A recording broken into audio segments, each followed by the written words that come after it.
और हमें वक्त दिया, क्योंकि एक पत्रकार जो समाज का चेहरा बदल सकता है वो डॉक्टर से अधिक आई थिंक आप लोगों की जिम्मेदारी है, और आप हमारे साथ गुफ्तगू करेंगे, ये बहुत बड़ी चीज़ है। तो मैं डॉक्टर मंदानी, मैं यूरोलॉजिस्ट हूँ, और डॉक्टर गगन नेफ्रोलॉजिस्ट फोर्टिस में काम करते हैं। यहाँ आपसे रूबरू होने का एक ज़रिया है कि अभी भी मैं जो सोचता हूँ, मुझे यूरोलॉजी किए हुए 40 साल हो गए, पर मुझे लगता है अभी भी हमारी पॉपुलेशन में बहुत सी चीज़ों की जानकारी नहीं है। और आजकल के ज़माने में जानकारी ना होना मतलब आधी बीमारी ऐसे ही हो जाना। तो हम आज किडनी के बारे में बात करेंगे, क्योंकि लिवर और दिल के बारे में तो बात होती रहती है, किडनी को भूल जाते हैं। एक इंटरेस्टिंग फैक्ट है किडनी का, जो दिल है वो सबसे ज़्यादा ब्लड ऑलमोस्ट जैसे 100 ग्राम में से 25 ग्राम हर मिनट उसको किडनी को देता है। तो जो ऑर्गन सबसे ज़्यादा ब्लड लेता है तो उसकी अहमियत भी ज़्यादा होगी, और इतना अच्छा काम करता है वो ऑर्गन। जैसे एक आम आम नागरिक को ये नॉलेज है कि यूरिन और वेस्ट प्रोडक्ट बना के किडनी बाहर करती है, लेकिन किडनी का जो 3 अहम रोल और हैं, जो खून के बनाने में, ब्लड की पीएच को मेंटेन करने में, और इसके साथ साथ ऑफ कोर्स यूरिन का काम तो है ही है, और विटामिन D3 की मेटाबॉलिज्म में भी बहुत बड़ा रोल है। इसीलिए अभी आपके बाद में मतलब जानकारी मिलेगी कि जब किडनी ख़राब होती है तो किडनी ट्रांसप्लांट, क्योंकि डायलिसिस आपको बाकी फंक्शन नहीं देगा। डायलिसिस तो आपको सिर्फ यूरिन को मतलब ब्लड को साफ़ करके यूरिन बनाने के लिए काम आता है। तो इसीलिए किडनी ट्रांसप्लांट की अहमियत है। किडनी की और भी सारी चीज़ें हैं, नेफ्रोलॉजिस्ट हमारे साथ हैं, उनकी बीमारियां हैं, और सर्जन, मैं सर्जन हूँ, तो सर्जरी की एक अलग ग्रुप ऑफ बीमारी होती है। अब बीमार होने से तो डॉक्टर के पास जाएगा, डॉक्टर ठीक कर देगा। हमारा मसला ये है कि हम उसको पहले से कैसे पकड़ें, because prevention is the best medicine. तो हम इस प्रेस कॉन्फ्रेंस का मकसद, जो मैं अगर मैं चाहूँगा तो हम आपको 4-5 पॉइंटर्स देंगे, अगर वही कम अक्रॉस कर देंगे पॉपुलेशन से तो बहुत बड़ा भला होगा उनका। और मैं ओपन करता हूँ आपको, अगर आप कोई क्वेश्चन पूछें, या मुझे अगर अभी कुछ और कहना हो तो मैं पहले कहूँ, फिर आप क्वेश्चन करेंगे।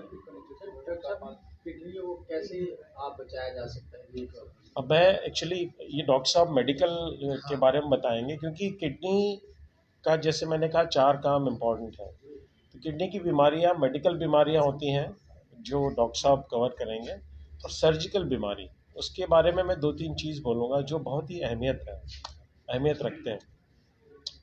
तो किडनी की जो सर्जिकल बीमारी, ऑफ कोर्स ट्रांसप्लांट तो कॉमन हो जाता है, उसके पहले किडनी का जो मेन एक सिम्टम होता है यूरिन में ब्लड आना।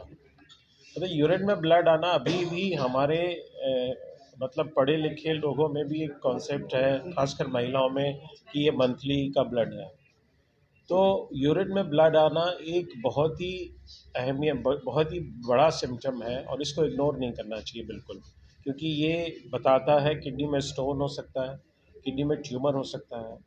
तो ये बहुत इंपॉर्टेंट इंडिकेटर होता है। तो एक चीज़ ये है कि कभी भी ब्लड आए यूरिन में तो तुरंत एक यूरोलॉजिस्ट को दिखाना चाहिए। दूसरा, जो हम प्रिवेंशन मतलब सजग रह के उसको प्रिवेंट कर सकते हैं, किडनी के ट्यूमर। हमारे एक जम्मू के अभी एक अच्छे भाई का हमने इलाज किया था, उनको कई जगहों से बोल दिया था कि पूरी किडनी निकालने की, हर कोई आदमी नहीं चाहेगा मेरी कोई किडनी निकल जाए। तो अभी हमारी टेक्नोलॉजी में ऐसी सुविधाएं हैं कि किडनी का 1/3, आधी, इवन 2/3 पार्ट भी निकाल के हम बचा सकते हैं। अब ट्यूमर हो गया किडनी का, किडनी का जो ट्यूमर जितना जल्दी डिटेक्ट होगा, जितनी कम साइज़ में, वो पेशेंट के लिए अच्छा है। अब वो कैसे डिटेक्ट होगा? तो मेरी, हालांकि गवर्नमेंट नहीं मानती, क्योंकि मसला ये है कि हिंदुस्तान में अभी हम इतने बेसिक चीज़ों से जूझ रहे हैं कि हम रिकमेंडेशन नहीं कर पाते। तो मेरी सलाह में, अगर आप कभी भी किसी डॉक्टर के पास जा रहे हैं तो एक अल्ट्रासाउंड ज़रूर करवाइए पेट का। एक अल्ट्रासाउंड, इवन आपको पेट की कोई प्रॉब्लम नहीं है, अल्ट्रासाउंड से बहुत सी चीज़ें पिक हो जाती हैं। मेल में आपका प्रोस्टेट पिक हो जाता है, किडनी का छोटा मोटा ट्यूमर पिक हो जाता है, गॉल ब्लैडर स्टोन पिक हो जाता है, और कुछ लीजन है पिक हो जाता है, और फीमेल में यूट्रस से रिलेटेड प्रॉब्लम्स, ओवरी से रिलेटेड प्रॉब्लम पिक हो जाती हैं। तो अर्ली स्टेज में पकड़ना एक हमारा एक एक प्रचार होना चाहिए कि हेल्थ के बारे में सजग हो, क्योंकि हेल्थ अगर नहीं है तो सारे पैसे वेस्ट हैं। इवन पैसों से आप अच्छी हेल्थ नहीं खरीद सकते। तो हेल्थ बहुत अहमियत रखती है, और प्रिवेंटिव हेल्थ। तो किडनी की जो और सर्जिकल प्रॉब्लम होती है वो बेसिकली स्टोन की होती है। तो स्टोन अनफॉर्चुनेटली बहुत कॉमन है, और ख़ासकर इस जगह में, क्योंकि डाइट और वेदर की वजह से। तो स्टोन का सबसे बड़ा सवाल आता है, इसको स्टोन तो हो गया, आपको दर्द होगा ऑब्वियसली, एक स्टोन आप इलाज करवाएंगे। स्टोन के बारे में सबसे बड़ी अहम बात है कि उसको हम प्रिवेंट कैसे करें। जैसे आपको स्टोन हो गया, आपने निकलवा लिया, आपका सवाल होता है मैं स्टोन फिर से आने को कैसे रोकूं। तो इसमें बहुत सी मिथ्स हैं जो कि गलत है। खासकर एक मिथ है कि दूध और दही नहीं लेनी चाहिए, वो बिल्कुल गलत है। दूध दही में कैल्शियम और प्रोटीन बहुत इंपॉर्टेंट होता है, इसकी वजह से स्टोन कभी नहीं होता, तो उसको रिस्ट्रिक्ट ना करें। दूसरी एक मिथ है कि पालक और बीज वाली चीज़ नहीं खानी चाहिए, ये भी एक मिथ है, मतलब मिथ्या है। तो इसके खाने से भी स्टोन नहीं होता। तो ये जो कॉमन मिथ्स है इसको दूर करना चाहिए, इसको रिस्ट्रिक्ट नहीं करना चाहिए। The best way to prevent stone recurrence is to drink enough water। एक डिक्टम है, हम लोग हर मरीज को कहते हैं कि आप इतना पानी पीजिए कि आपका यूरिन का कलर पानी जैसा हो। अगर नहीं है, पीला यूरिन आ रहा है, इसका मतलब आपकी बॉडी में हाइड्रेशन अच्छा नहीं है। हाइड्रेशन अच्छा नहीं है तो देखो, क्रिस्टल तो सबके यूरिन में होते हैं। प्रेसिपिटेट मतलब कब होंगे, जब यूरिन कॉन्सेंट्रेटेड होगा। कॉन्सेंट्रेटेड कब होगा, जब पानी की मात्रा कम होगी। तो पानी की मात्रा एक। दूसरा जो अहम मुद्दा है वो एक्सरसाइज का। अब आप सोचिए, मैंने कहा क्रिस्टलाइजेशन होके स्टोन बनाते हैं। तो अगर आप एक्सरसाइज नहीं कर रहे हैं और 8 घंटे आप सो रहे हैं रात में, तो वो स्ट्रेसिस हो जाता है यूरिन का। तो एक्सरसाइज इज मस्ट। और तीसरा इम्पोर्टेंट अहम बात है जो प्रिवेंट करने में काम आती है, वो नींबू और संतरे का सेवन। कुछ साइट्रेट एक पदार्थ होता है नींबू और संतरों में, जो स्टोन के क्रिस्टलाइजेशन को रोकता है। तो ये 3 चीज़ें अगर आप करेंगे तो आपकी चांस 50% कम हो जाती है स्टोन बनने की। और जैसे मैंने कहा कि अल्ट्रासाउंड करवाना, तो अल्ट्रासाउंड से आप स्टोन भी पिक कर सकते हैं। तो ये 3 इम्पॉर्टेंट चीज़ें हैं किडनी के सर्जरी से रिलेटेड प्रॉब्लम की। बाकी डॉक्टर साहब जब कहेंगे मेडिकल प्रॉब्लम, तो ट्रांसप्लांट पे हम आपको बताएंगे कि किडनी ट्रांसप्लांट आजकल कितना इजी हो गया है टेक्नोलॉजी की वजह से। और जैसे आपको ज़रूरत है तो विद इन 10 डेज़ आपका ट्रांसप्लांट हो जाएगा, और सर्वाइवल आपका क्लोज टू नॉर्मल है। आप एक नॉर्मल पर्सन की तरह एक्टिव रह सकते हैं। उसके बारे में हम बाद में बात करेंगे। अभी doctor Gagan medical side of kidney diseases he talk. Doctor साहब, मेरा सवाल है कि हाँ किडनी की अवेलेबिलिटी नहीं होती, हाँ, लोगों को बाहर जाना पड़ता है, यहाँ तो है ही नहीं। देखिए जनाब, अगर आप उसको ऑफ द रिकॉर्ड बोलूं तो मैं पर्सनल राय में, जो हमारे नियम बने हुए हैं मानवीय अधिकारों को रखते हुए, कि आप किडनी अनरिलेटेड आदमी से नहीं ले सकते। कानून ये कहता है कि आपका जो किडनी डोनेट करेगा वो रिलेटिव होना चाहिए। फर्स्ट डिग्री, सेकंड डिग्री, मतलब पेरेंट्स हो गए, भाई भतीजा हो गया, ब्रदर सिस्टर हो गए, बच्चे हो गए, वाइफ हो गई, स्पाउस हो गया। मुश्किल ये है कि हमारे यहाँ देखिए अल्कोहल पे प्रतिबंधन है 2-3 स्टेट्स में, बिहार में, गुजरात में, फिर भी बिकता है और बहुत कमाई होती है। और हमें ज्ञात है कि कुछ स्टेट्स हैं, सबको मालूम है, अनरिलेटेड ट्रांसप्लांट होते हैं। जो मैं इसका बहुत बड़ा प्रोपोनेंट हूँ कि इस कानून को रद्द कर देना चाहिए। इसमें क्या करना चाहिए कि मुझे किडनी की ज़रूरत है, अब मानवीय रूप से आप मुझे देने को तैयार है, मैं आपको जानता नहीं हूँ, पर देखिए आजकल बिना पैसों के सर्वाइवल है नहीं। तो ट्रांजैक्शंस तो होते ही हैं आजकल, जो अनरिलेटेड ट्रांसप्लांट हो रहा है उसमें मनी ट्रांजैक्शन होता है। तो मैं ये प्रपोज करता हूँ कि मेरे से आप पैसे लें या गवर्नमेंट के अकाउंट में रखें, और आपको हर महीने उतने पैसे मिल जाएं कि आपकी भी लाइफ अच्छी रहे और मेरी भी लाइफ अच्छी रहे। एक म्यूचुअल एग्रीमेंट से एक एक ईएमआई की तरह आपको पैसे मिलता रहे, तो उसमें बिचौली हट जाएंगे। तो ये मेरा ऑफ द रिकॉर्ड कमेंट है, बाकी मुश्किल तो है। डॉक्टर साहब, ये भी है हाँ कि आम आदमी जिस तरह से ये महंगा प्रोसेस है, हाँ, महंगी किडनी इतना तो महंगा गाँव नहीं है में अभी। बिकती हाँ, है। अनरिलेटेड बहुत महंगा है, हाँ, बहुत महंगा है। कुछ तो जगहों में ऐसे में आम 60 आदमी लाख तो बस 70 की लाख बात ही नहीं, है। बस की बात नहीं है। तो ये कौन लाएगा बदलाव? पत्रकार ही तो लाएगा। पत्रकार तो कहेंगे सरकार लाएगी ना, सरकार तो तो लाएगी पत्रकार ना। आवाज़ उठाएं और हम आपके साथ हैं।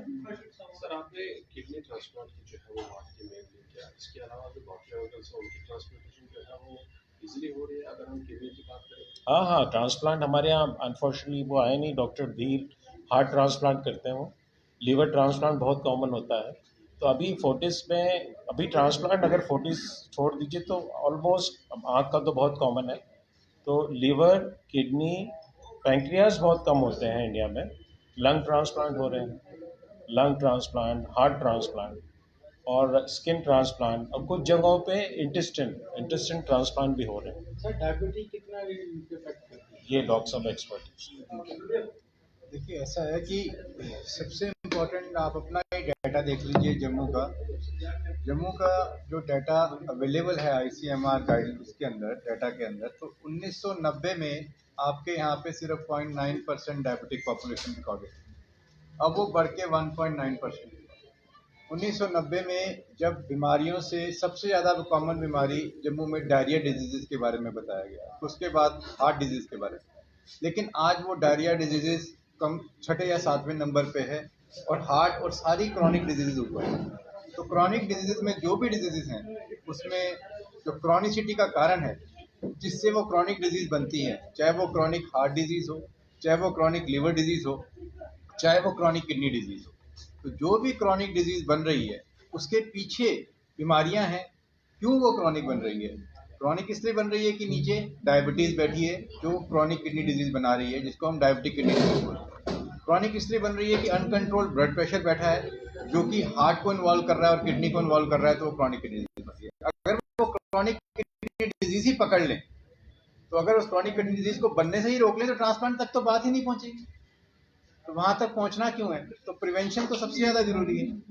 तो वहाँ तक पहुँचती ही बात इसलिए है क्योंकि हमारी नॉलेज, हमारी जनता की नॉलेज इतनी नहीं है कि वो अर्ली स्टेज पे उसे रोक सके। मुझे आज भी बहुत दुख है कि भाई जब बीमारी को अर्ली स्टेज पे पकड़ के दवाइयाँ अवेलेबल हैं, जब हम उसे कंट्रोल कर सकते हैं, तो उसे इतना क्यों बढ़ने दिया जाए कि हमें बाद में ये सोचना पड़े कि अब हमें क्या करना है इसके। तो इसीलिए प्रिवेंशन इज मोस्ट इम्पॉर्टेंट। एक सिंपल टेस्ट जैसे डॉक्टर साहब ने बताया, अल्ट्रासाउंड, एक यूरिन का simple test, protein creatinine ratio, albumin creatinine ratio, जो आपको 3 घंटे में ये बता सकता है कि आपकी किडनी में कोई प्रॉब्लम है या नहीं, और साथ में एक क्रिएटिनिन। इसका टोटल मिला के खर्चा 1000 रुपये नहीं होगा, और अगर सब्सिडाइज किया जाए तो तीनों शायद 500 रुपये में भी हो जाए। तो क्या हम 500 रुपये के या 1000 रुपये के 3 टेस्ट करके किसी को ये नहीं बता सकते कि उसकी किडनी बीमारी है? और अगर हम इसको टेस्ट को करें, स्क्रीनिंग की तरह करें, तो अगर हम किडनी बीमारी को पहले पकड़ लें तो दवाइयाँ अवेलेबल हैं कि जो इसके प्रोग्रेशन को स्लो कर सकती हैं। जो उम्र पेशेंट की 2 साल की बनेगी किडनी की उम्र, वो 2 साल की जगह 12 साल बन सकती है। इसीलिए ये इम्पोर्टेंट है। और अगर बाई पर चांस या अनलकीली हमारी ये बीमारियां बढ़ जाती हैं, क्रॉनिसिटी में आ जाती है, तो उसमें भी हताश होने की जरूरत नहीं है। उसके ये नहीं कि अगर आपको कोई क्रॉनिक बीमारी होगी तो आप हताश होकर घर जाके बैठ जाएंगे भी अब तो मैं फंस गया, ऐसा नहीं है। अब इलाज अवेलेबल है, डायलिसिस अवेलेबल है, चीपली अवेलेबल है। ऐसा नहीं है कि वो उतना महंगा रह गया जितना किसी टाइम पे था। आज से 15 साल पहले और आज की डेट में डायलिसिस के अंदर जो सुधार आया है वो जमीन आसमान का सुधार है। मशीनों में सुधार है, क्वालिटी में सुधार है, पेशेंट की लाइफ में सुधार है, उसकी क्वालिटी ऑफ लिविंग में सुधार। तो ये बहुत इंपॉर्टेंट है कि हम बीमारी को पकड़ें। किडनी में हाइड्रोनेफ्रोसिस की काफी प्रॉब्लम जो फेस करने को मिल रही है, उसे कैसे मदद कर सकते हैं, किस वजह से हो रही है? हाइड्रोनेफ्रोसिस तो सिंपल किडनी के अंदर की सूजन को बोलते हैं। डॉक्टर साहब ने बताया कि अल्ट्रासाउंड करा लीजिए, अल्ट्रासाउंड आपको हाइड्रोनेफ्रोसिस बता देगा। हाइड्रोनेफ्रोसिस से ज्यादा ग्लोमेरुलोनेफ्राइटिस की प्रॉब्लम है। हाइड्रोनेफ्रोसिस तो रुकावट की वजह से आएगा, जो डॉक्टर साहब का फील्ड है, जो एक सर्जन का फील्ड है। रुकावट क्यों बनी? रुकावट पथरी से बनी, रुकावट प्रोस्टेट की वजह से बनी, रुकावट कोई कैंसर से बनी। उसको डायग्नोज कैसे कर सकते हैं? सिंपल अल्ट्रासाउंड में। अल्ट्रासाउंड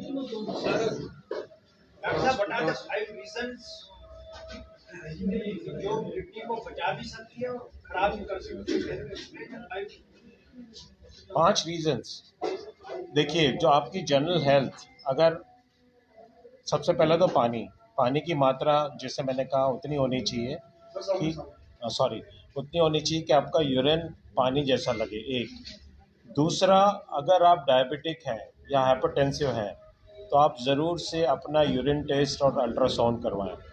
ये इससे आपको किडनी की बीमारी का मालूम पड़ सकता है।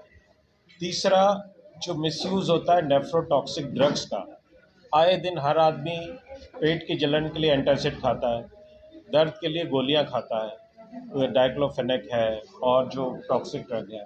तो ये इस मेडिसिन से जो मिसयूज़ होता है उससे भी किडनी ख़राब होती है। तीसरा, जो आजकल जो फॉर्मुलेशन में प्रोटीन डाइट मिल रहा है, तो प्रोटीन मिल रहा है मार्केट में, खासकर जो जिम में बिकते हैं, उसमें भगवान जाने कौन से हैवी मेटल्स होते हैं, उसकी वजह से भी किडनी आपकी ख़राब हो सकती है। ये 4 मेजर रीज़न है। और पांचवा मेरे हिसाब से आपकी जनरल हेल्थ, आपकी ओबेसिटी, वेट ज़्यादा है। अब सोचिए, अगर भारी गाड़ी है उसमें प्रेशर कम हो तो गाड़ी चलेगी कैसी? वही 2 किडनी है, अगर आपकी बॉडी वेट बहुत ज़्यादा है, BMI ज़्यादा है, तो उसका भी असर होता है।